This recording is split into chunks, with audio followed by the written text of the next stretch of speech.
Moisés tiene que subir a la cima del monte Sinaí y allí se encuentra con Dios. Y luego, cuando se encuentra con Dios, desciende del monte con la ley. ¿Y cómo podemos explicar eso en un lenguaje matemático? Es como que a Moisés se le permitió acceder al axioma de los axiomas, al axioma que le da sentido a toda la realidad, A la pero teoría del todo, se podría decir incluso. sí, Sí, la teoría del todo, pero incluso más allá de la teoría del todo que se está buscando, porque incluso hoy día, cuando un científico habla de la teoría del todo, todavía está muy enfocado solamente en describir la materia, en la sí. parte material. Entonces, si quieres usar ese término es válido, la teoría del todo, pero entendiendo que en la Biblia la teoría del todo es aquello que explica tanto lo material Físico como lo metafísico. como lo metafísico, exacto. Hola para todos, me encuentro muy contento en el día de hoy con mi gran amigo Miguel de Ávila, un amigo de mi infancia. Miguel, gracias por el tiempo que has brindado para esta charla en la que estaremos rompiéndonos un poco la cabeza hablando de cómo el método científico se parece o guarda una cierta relación con la cosmología bíblica. Una cosa que suena loquísima, cómo así que hay similitud entre la ciencia y la cosmovisión bíblica. Esa es la idea, manejar un poco, explorar un poco que, aunque parecen dos cosas muy distintas, estaremos intentando conversar que sí guardan muchísima similitud. Entonces, Miguel, me gustaría que nos comentaras un poco de ti. Miguel es un amigo mío desde la infancia, nos conocimos desde bachillerato y para mí es un honor verlo de nuevo, compartir con él luego de bastantes años que estuvimos casi que sin comunicación. Claro que sí, Sebastián, muchas gracias. Pues les comento un poco de mi parte. Yo soy una persona que vengo desde el lado muy científico. Yo soy matemático, soy ingeniero de sistemas y tengo una maestría en ingeniería de sistemas, de hecho. En este momento yo soy líder de tecnología de una empresa que se dedica a hacer, vamos a decir, soluciones, que ofrece soluciones tecnológicas y audiovisuales. Eh, y además de eso soy profesor en la Universidad de los Andes, dicto una clase de, de matemáticas a estudiantes de ingeniería de sistemas. Entonces, pues vengo aquí a brindar como mi punto de vista en esa charla y pues espero que sea de su agrado. Ujú. Muchísimas gracias, Miguel. Bueno, el tiempo es corto para la charla de hoy, así que vamos de lleno al grano, como decimos. Listo. Lo primero es que la Biblia nos presenta una dualidad que a través del paso de los siglos y de todos los pensadores y de las cosas que han sucedido históricamente, políticamente, culturalmente en la iglesia, se ha perdido mucha riqueza o se ha perdido mucho significado en cuanto a qué es el cielo y qué es la tierra. Y también ha ocurrido algo que ha sido sumamente dañino para el pensamiento cristiano y es permitir que las categorías científicas definan directamente las categorías bíblicas. Entonces, por ejemplo, cuando hablamos del cielo y de la tierra, muchos cristianos de mentalidad moderna, y muchas veces no es culpa de ellos porque es todo lo que han conocido, pero ellos presuponen que cuando la Biblia habla del cielo, se refiere a la atmósfera, al espacio exterior, se refiere al elemento físico que llamamos cielo. Y que cuando la Biblia habla de la tierra, se refiere al globo terráqueo, se refiere a los átomos, como los entendemos hoy día, la parte física de la realidad. Pero cuando miramos de cerca la cosmología bíblica, veremos que no es tan así, que cuando la Biblia habla del cielo y de la tierra, se refiere a dos categorías metafísicas, es una descripción metafísica del universo. Y la razón por la que he invitado a Miguel es porque sorprendentemente las matemáticas nos pueden ayudar a entender en qué consiste verdaderamente el cielo y cómo éste interactúa con la tierra. Porque según la cosmología bíblica, y de acuerdo al libro que estoy traduciendo, que es el lenguaje de la creación de Matthew Payot, el cielo es algo así como la dimensión metafísica donde residen todos los modelos, los diseños, los patrones. O sea, el cielo es aquella dimensión que le da sentido a la tierra. Y la tierra entendida como ok, como la dimensión corpórea de la realidad, pero no es exactamente equivalente a los átomos. Es como hablar de la dimensión corpórea completamente desconectado de aquello que le da cualidades, de aquello que le da diseños, de aquello que revela qué es lo que hay allí. Entonces, me gustaría que comenzáramos, Miguel, hablando un poco de cómo en la matemática las ecuaciones, los modelos, los teoremas cumplen un papel fundamental para darle sentido al universo. ¿Cómo funciona eso? De acuerdo. Entonces, Sebastián, pues desde la antigüedad, desde que existe, digamos, el estudio científico, vamos a llamarlo así, no, no quiero poner una fecha exacta, pues nosotros como personas que han estado en la Tierra siempre hemos visto cosas que ocurren. Entonces, digamos que nosotros mediante nuestros sentidos estamos recolectando una gran cantidad de información de nuestros alrededores. Y esta información pueden ser muchas cosas, pueden ser colores, pueden ser movimiento, y uno puede empezar a deducir propiedades de las cosas que uno tiene alrededor de uno, como un árbol tiene cierta forma, tiene una altura, tiene un grosor, eh, la manzana que cae del árbol tiene una cierta velocidad, Ujú, y uno básicamente está en el mundo como, como observando y analizando todas esas cosas, y uno al tratar de darles un sentido como que uno empieza pues a desarrollar esas ecuaciones. Entonces uno empieza diciendo, no sé, mirando el sol, entonces uno le trata de dar algún comportamiento al sol y uno se da cuenta que cada cierto tiempo que pasa, pasa algo con la posición del sol en el cielo, se mueve una cierta cantidad de grados, o uno ve que si algo cae desde una gran altura,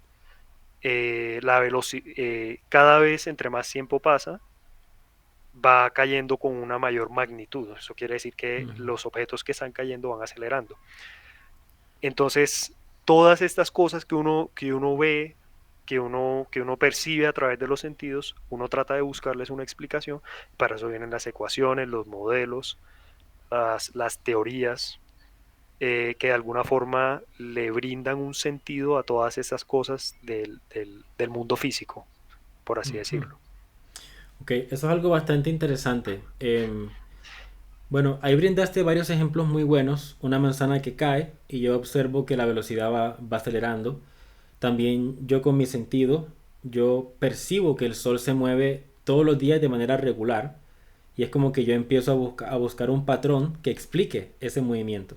Exactamente. Em, bueno, hay una historia en el libro de Génesis y es que cuando Dios crea a Adán, Dios le da una tarea muy interesante que tiene que ver con lo que estás hablando, curiosamente, porque Dios le dice a Adán que él debe nombrar a los animales. Y a veces cuando leemos esa historia lo imaginamos de manera muy infantil, no entendemos la riqueza profunda de esa historia y realmente lo que estamos viendo en esa misión que Dios le da a Adán es que él debe ver la realidad, él debe ver los diferentes fenómenos, que en este caso pues están simbolizados como los animales, pero realmente hay que entenderlo como cualquier fenómeno que Adán pudiera percibir. Y lo que en el lenguaje bíblico es darle un nombre a un animal, se puede extender al el simple acto de dar cuentas de algo. O sea, nombrar dentro de la Biblia es el acto de la conciencia humana de dar cuentas de algo, explicar, identificar un fenómeno. Entonces, es curioso porque ahí vamos viendo una primera analogía donde Analogía, as- similitud. así como el físico observa un fenómeno y luego formula un teorema para explicarlo, es lo que se nos presenta de manera simbólica en la historia de Adán con eso de nombrar a los animales, es identificar todo fenómeno y ponerle un nombre a las cosas. De acuerdo. Em, Ahora bien, para hablar de esto un poquito más profundo, hay que considerar qué papel juega la conciencia humana en el proceso del conocimiento. Y aunque eso pueda sonar un poquito complicado, me gustaría que me comentaras un poco, desde el campo de la matemática o la teoría de la matemática, ¿qué se dice? O sea, ¿cuál es el papel del el sujeto en la existencia del conocimiento? Entonces, voy a separar esa respuesta en dos partes. y es antes de la teoría de la relatividad específica y Mm, después. Y entonces antes podríamos referirnos a la época de Newton, entonces donde toda la teoría y la física y la ciencia que se conocía entre los años 1600 y 1900, digamos, más o menos. Eh, y en ese entonces se creía que, digamos, que todas las cosas que están en el mundo, todos los fenómenos que ocurren, todas las cosas de las que uno tiene que dar cuenta, los ujú, fenómenos, las leyes que gobiernan el universo, pues eran completamente universales y objetivas e independientes del observador. Entonces lo ujú, que se hubiera dicho en ese momento es, si algo existe, es porque existe, así nadie lo esté percibiendo. O sea, hay universo y todo el universo existe, así no hay un observador para percibirlo. mm, Y entonces ahí yo no soy, pues yo no soy experto en la física, yo solo tengo un conocimiento básico, entonces quiero dar esa pequeña reserva, pero ujú, entonces lo que pasa es que después se condujo el experimento de la doble rejilla y llegó Einstein con su teoría de la relatividad especial, y lo que se empezaron a dar cuenta es que cuando uno se va a las cosas muy pequeñitas, a los átomos, al nivel de lo más pequeño que existe, resulta que esas cosas empezaron a hacer experimentos y entonces se dieron cuenta mm, que cuando, cuando uno medía, entonces pues uno siempre está midiendo, el simple hecho de que haya de que haya un espectador, de que haya una persona, un observador, revisando lo que está pasando, ese mismo hecho cambia aquella cosa que está siendo observada. Y eso fue ujú, algo completamente loco que revolucionó la física. Eso, digamos que le rompió la cabeza a muchos, a Einstein incluido. mm, Eso tuvo que haber un gran cambio de paradigma. Entonces se dieron cuenta de que el universo existe, pero no independiente de la conciencia. Entonces, si no hay mm, conciencia que percibe ese universo, pues probablemente no hay universo, primero que todo, y segundo que todo, entonces, ¿quién no dice que el universo que estamos percibiendo no está siendo afectado por voy a decir, el sesgo o los prejuicios que tenga nuestra propia conciencia? Porque primero que todo, el primer problema era que las cosas que uno percibiera estuvieran sesgadas por el hecho de que lo percibimos con nuestros sentidos. Y para eso se inventaron instrumentos y máquinas que miden y que hacen mediciones, pero eso no quita ahora el hecho de que haya un observador. ¿Quién dice que eso no le está poniendo un sesgo ujú, a los experimentos científicos? Entonces, desde el punto de vista de la ciencia, ahora mismo se sabe que el universo físico y los fenómenos físicos no ocurren independientemente del observador, están muy entrelazados, ¿sí? ok, ok. Eso es algo sumamente, sumamente loquísimo, ¿no?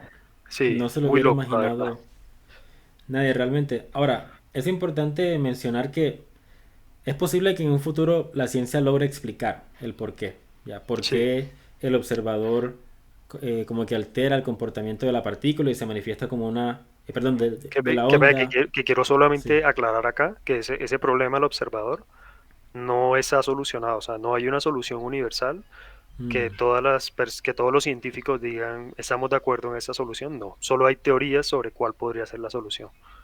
ok, pero no hay Como, una como tú bien solución. has dicho, no hay una solución todavía, pero si llegara a verla, sí, de acuerdo. Ok, bueno, ahora, si hablamos un poquito más del papel de Einstein en la revolución de la física, sin irnos ya a lo más inmediato del estudio de los campos cuánticos, am, ¿qué fue lo que hizo Einstein con respecto a la física newtoniana? O sea, él como que antes de llegar a la parte cuántica, él empezó a hablar de que es necesario tener en cuenta, o sea, el punto de referencia, decía Einstein, que es necesario tener en cuenta un punto de referencia a la hora de hablar de movimiento. Por ejemplo, ¿qué significa cuando Einstein decía que el movimiento siempre es relativo? Esa forma de expresarse. Entonces, la forma de expresarse de Einstein es, de hecho, la forma en la que yo lo describiría no es tanto que el movimiento sea relativo, sino que nuestro entendimiento de lo que es movimiento o de lo que es gravedad, por ejemplo, es algo relativo. ¿Qué Mm, quiere decir eso? Que antes de Einstein la gravedad se definía como una fuerza. Es más, si uno va a la universidad hoy en día a estudiar una carrera que tenga algo que ver con ingeniería o con ciencia, probablemente va a tener que ver un curso de física. Y mm, cuando uno empieza el curso de física, lo primero que aprende es que la gravedad es una fuerza, pero eso no es completamente cierto. Eso simplemente Einstein nos dijo que es una fuerza en el sentido de que hay un objeto masivo que está curvando el espacio-tiempo. Primero, que el ujú. espacio y el tiempo están relacionados. Y segundo, que hay un objeto grande que curva el espacio-tiempo y esa curvatura es lo que genera la percepción pues de fuerza gravitacional que nosotros tenemos. Entonces, como que no es, como que a pesar de que nosotros tenemos la percepción de que es la fuerza entre dos objetos, no es exactamente eso. Es algo más allá, es algo que percibimos, a ver cómo digo eso, es algo que se percibía de una forma, pero que en verdad no se sabe, de pronto esa no era la forma más exacta de percibirlo, ¿sí? Ujú. Hay un entendimiento más profundo, es lo que yo diría, Ok, ¿sí? en cuanto a la gravedad. Muy, muy Exacto. interesante eso. Entonces, eso quiere decir que como sujetos sí jugamos un papel en cómo, o sea, en la formulación del conocimiento. Nosotros no estamos desconectados del conocimiento, sino que somos parte de ese proceso de conocer. Al punto de que al parecer, pues no hay una respuesta definitiva, pero al parecer la conciencia humana afecta el comportamiento de la materia en el nivel más inmediato, Más básico, sí, exacto. De más acuerdo. básico. Y aunque no se pueda afirmar con toda certeza, ahora es probable, o sea, existe la posibilidad de que si no hay conciencia humana, pues no sabemos hasta qué punto el universo siguiera existiendo o algo por el estilo. No, Ya, no, no sabría. Yo pensaría que si sigue existiendo, sería fundamentalmente más incompleto, voy a decir, como que el universo o muy distinto a lo que uno está percibiendo en verdad. Como sería que muy gran distinto. parte de lo que el universo es está conectado con nuestra percepción de él.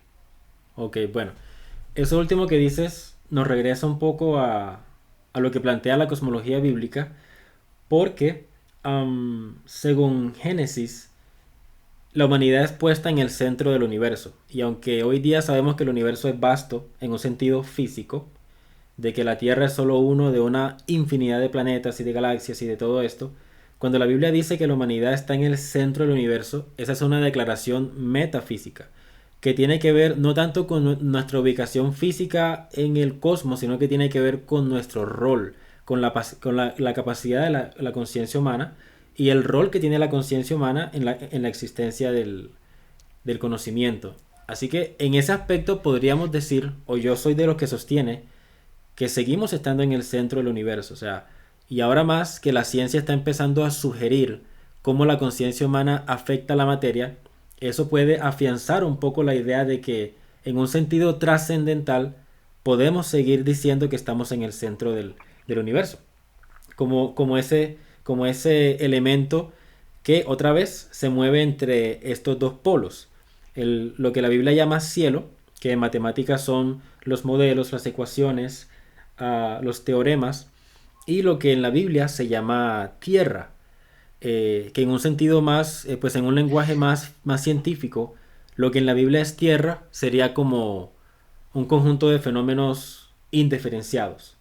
O sea, si queremos imaginar lo que en la Biblia es la tierra sin el cielo, nos podemos imaginar que es como que, no sé, vivir en el mundo y no tener ninguna teoría de cómo funciona nada. O sea, pues ¿qué veríamos? Veríamos, como lo dice el texto, como un vacío oscuro, como un mar oscuro. Exacto, sí. Que no es Entonces, un mar oscuro literalmente, sino muchas cosas que no entendemos, a las que no le damos correcto. significado. Y ese comentario tuyo es muy importante porque cuando leemos la Biblia leemos que la Biblia dice en Génesis 1 que la tierra era un caos, que estaba desordenada y vacía, y dice que era un mar, nunca hay que olvidar que la Biblia no fue escrita para leerla literalmente. O sea, el autor bíblico no quería que nos imagináramos o no quería que equiparáramos la descripción con el mar exactamente. O sea, es un lenguaje simbólico. Es decir, es un lenguaje que usa imágenes para explicar diferentes estados de la creación. Em, entonces, si yo viera el mundo, si yo viera la realidad, sin ningún tipo de teoría, ningún modelo, como que yo no sé nada, no cuento con ninguna categoría mental para interpretar nada, y yo percibo semejante cuadro, y luego yo vuelvo al mundo real y me preguntan, ¿qué viste? Inevitablemente yo voy a usar un lenguaje simbólico porque lo que yo vi, cuando lo vi, no tenía palabra. Pero De ahora acuerdo. que estoy de regreso en el mundo normal y ya tengo otra vez mi lenguaje, mis categorías y todo, voy a tener que usar algo físico para explicar lo que experimenté. ¿Y qué experimenté? Quizás voy a decir, yo vi oscuridad, vi como una cosa así, sin forma. Entonces la Biblia usa esa clase de lenguaje. Bueno, ahora, avanzando un poquito más, decíamos entonces que la conciencia humana juega un papel en la forma como el universo se nos presenta a nosotros. Que me gustó mucho lo que decías, que incluso si el universo siguiera existiendo sin nosotros, sería algo muy diferente. O sea, si no hay una Exacto. sola, si no hay una sola conciencia humana que lo perciba, ya no sería el universo como lo conocemos. O sea, no podemos Sería otra cosa. desconectarnos. No tenemos forma de percibirlo. Exacto. Pero la forma como lo percibimos en parte se debe a la forma como la conciencia funciona. Bueno, ahora hablemos un poquito del principio de jerarquía. ¿Qué tan importante es el principio de jerarquía en el campo de la matemática? Entonces, primero, en muchos campos de la matemática en particular, como una rama de la ciencia, todos los campos, yo diría, de la matemática, por la forma inherente en que es estudiada y que es formulada, todos esos se estudian y se presentan además de forma jerárquica. Entonces, digamos que uno empieza con una lista de axiomas muy pequeña que le van a brindar a uno el conocimiento necesario para entender el resto de fenómenos y de ahí surge el resto del entendimiento matemático que uno tiene del mundo. Igual con la física, digamos que hay unas leyes o unas teorías muy básicas que en el siglo XXI se ha logrado reducir a cuatro teorías, no, perdón, entonces dos teorías importantes de la física. La primera explica las cosas en ambientes muy pequeños, es la teoría de la mecánica cuántica. Ujú. Mientras que cuando ya las cosas no son del tamaño de un átomo o de una molécula, sino que nos vamos a lo más grande, como al tamaño de las cosas que conocemos nosotros físicamente, entonces las leyes de la física que explican eh, las cosas en ese estado, pues es la relatividad especial de Einstein, es la teoría que mejor explica el estado de la física ahora. De hecho, es un problema abierto en la Mm, física encontrar una teoría del todo, que digamos que explique todos los fenómenos físicos, o sea, una teoría que esté por encima de esas dos teorías que yo acabo de describir. O sea, se está buscando como el tope de la pirámide, por así decirlo. No se ha ok, encontrado todavía. Pero entonces, con esas dos teorías, uno ya puede derivar todo el resto del conocimiento físico que uno tiene. Es un ejemplo con la física, con la matemática hay muchos ejemplos en la lógica, por ejemplo, con los axiomas. Uno empieza con unos 7 8 axiomas, digamos, eh, cuando uno estudia lógica matemática y de ahí uno deduce muchas cosas que le son muy útiles en otras áreas de las matemáticas, ¿sí? ok. Ok, bueno, en el libro del lenguaje de la creación, él sostiene que ese principio de jerarquía se manifiesta en todas las escalas y en todas las dimensiones del conocimiento humano. Em, Ahora, aquí yo quiero hacer una distinción importante. Am, o sea, el propósito que tengo con esta comparación entre la cosmología bíblica y la parte de la ciencia y la matemática no es tanto decir, por ejemplo, Dios es la unión de esas dos teorías, o sea, porque ya allí estaría dando un salto muy descuidado entre un campo y el otro, o sea, estamos hablando de Sí, física, de la, de la- acuerdo. la cuestión del comportamiento de la materia. Y la cosmovisión bíblica no está allí para servirle a los problemas específicamente físicos, ¿sí me explico? A lo que yo voy con esta comparación es que em, el proceso de la conciencia humana para conocer es jerárquico. Y lo vemos en la física, lo vemos en la matemática, cómo a partir de unos axiomas se desprende todo lo demás. Entonces, es a eso lo que le quiero apuntar. No tanto a que Dios sea directamente la respuesta de un problema físico, sino que en todos los campos siempre estamos usando esa estructura del conocimiento. Ya, entonces, cuando hablamos en ese nivel, cuando nos referimos a, ok, ¿cómo es que el conocimiento se manifiesta? ¿O cómo es que nosotros accedemos al conocimiento? Usamos entonces el principio de la jerarquía, que, por ejemplo, cada vez que yo me enfoco en un objeto, por ejemplo, cuando yo te veo a ti, que eres una persona, estás compuesto de muchas partes y yo no podría agotar la complejidad o sea, de ti como persona. Incluso hablando en un sentido físico, ni siquiera hablando de cuestiones de tu personalidad, no, o sea, nada más enfocándome en la dimensión física, estás hecho de una cantidad inimaginable de átomos, de moléculas, de partículas, luego de órganos.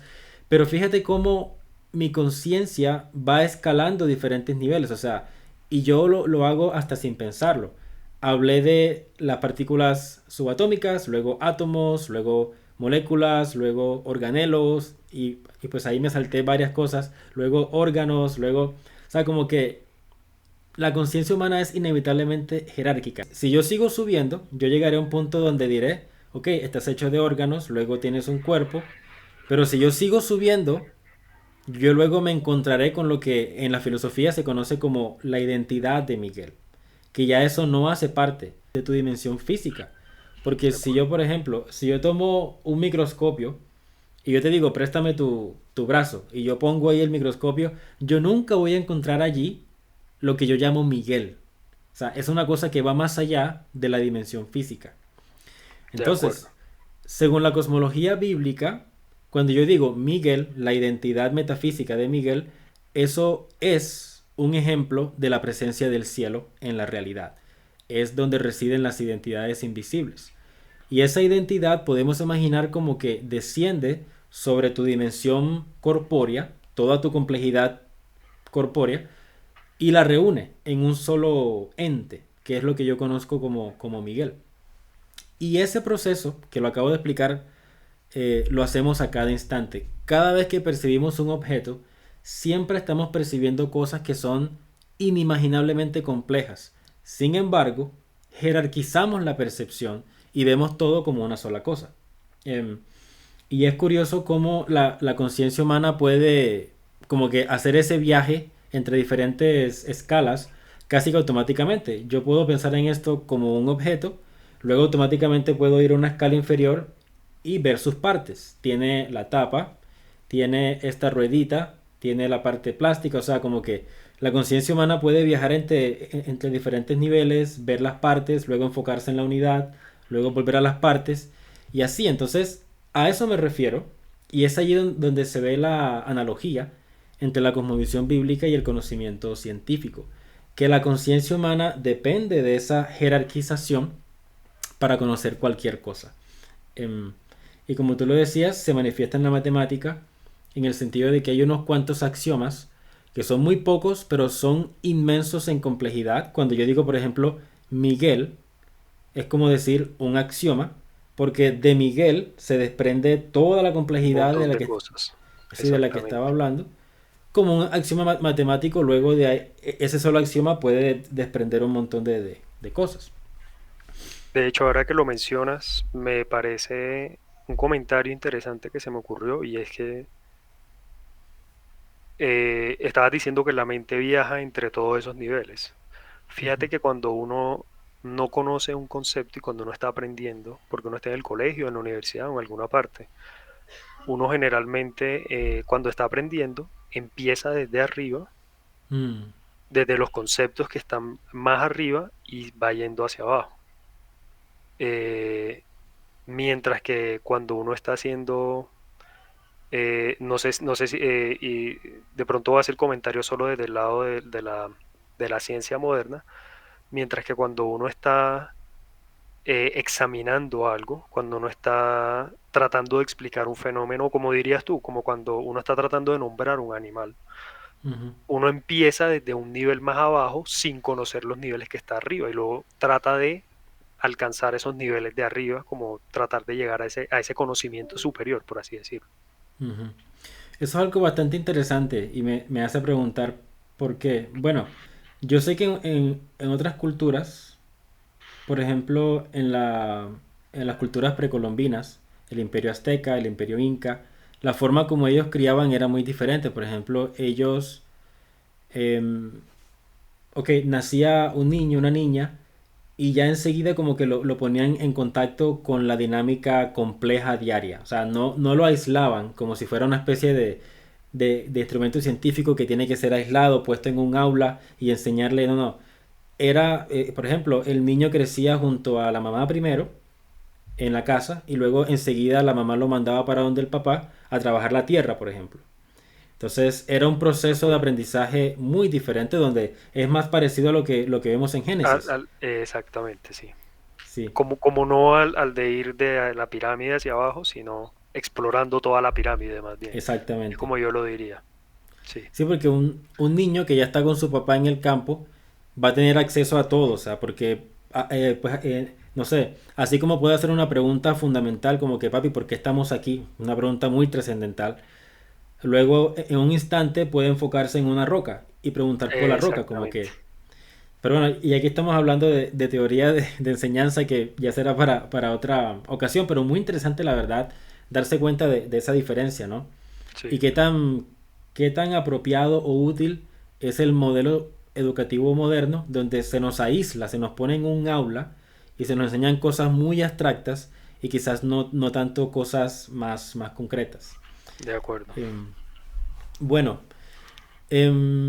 ahora bien, esta cuestión de la jerarquía tiene mucha presencia en la Biblia y como para establecer uno de los, un puente más.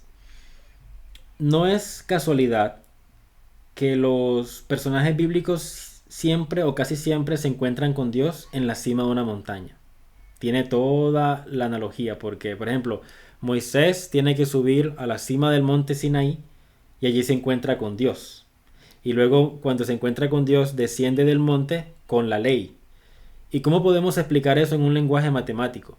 Es como que a Moisés se le permitió acceder al axioma de los axiomas, al axioma que le da sentido a toda la realidad, A la pero teoría del todo, se podría decir incluso. sí, Sí, la teoría del todo, pero incluso más allá de la teoría del todo que se está buscando, porque incluso hoy día, cuando un científico habla de la teoría del todo, todavía está muy enfocado solamente en describir la materia, en la sí. parte material.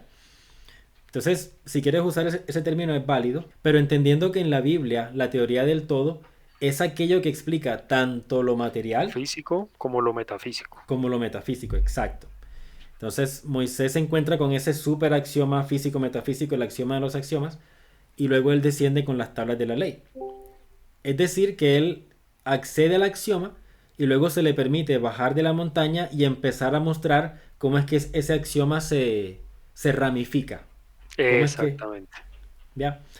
Entonces, y eso lo puedes ver, por ejemplo, en la ley de Moisés, que, ok, Moisés se encuentra con Dios en la cima y luego él baja los 10 mandamientos.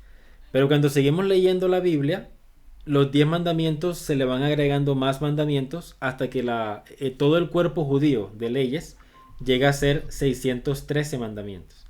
Entonces es como que se va ramificando el conocimiento de Dios para darle sentido a toda la realidad.